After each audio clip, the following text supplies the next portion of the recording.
வணக்கம், நான் நிரோஷன்.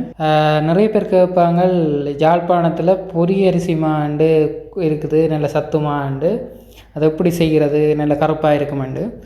உண்மையில் இந்த பொரியரிசி மா நல்ல சத்துக்கள் நிறைந்து இருக்குது. இதுக்கு முக்கிய காரணம் ரெண்டு தான். ஒன்று எள்ளு, மற்றது மொட்டைக்கருப்பன் கைக்குத்தரிசி.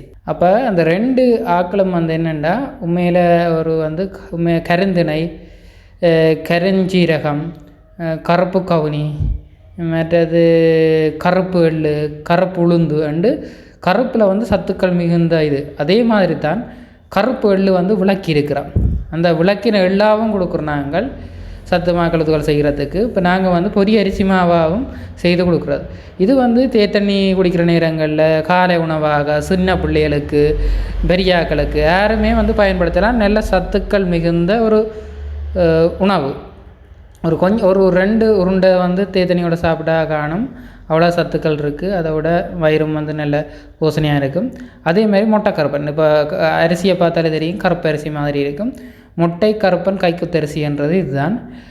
இந்த அரிசியையும் கருப்பு எள்ளையும், கருப்பு எள்ளை விளக்கி அதில் தோல் எல்லாம் நீக்கி சாப்பாட்டுக்குரிய மாதிரி எடுத்து, அதே மாதிரி கைக்குத்தரிசியும் எல்லாம் நீட்டாக அவிச்சு எடுத்து எல்லாம் ரெடி பண்ணி அதுக்கேற்ற மாதிரி எல்லாம் ரெண்டையும் வறுத்து நல்லா வறுக்கணும். நல்லா வறுத்து போட்டு அதை மாவாக்குறது. மாவாக்கி கலந்து வச்சுருக்குது. சீனி தேவையான ஆக்கள் சீனியை போட்டு சாப்பிடலாம். மற்ற ஆக்கள் சீனி தேவையில்லாத ஆக்கள் சீனி போட்டு சாப்பிடாமலும் இருக்கலாம். சீனி இல்லாமலும் சாப்பிடலாம். நன்றி.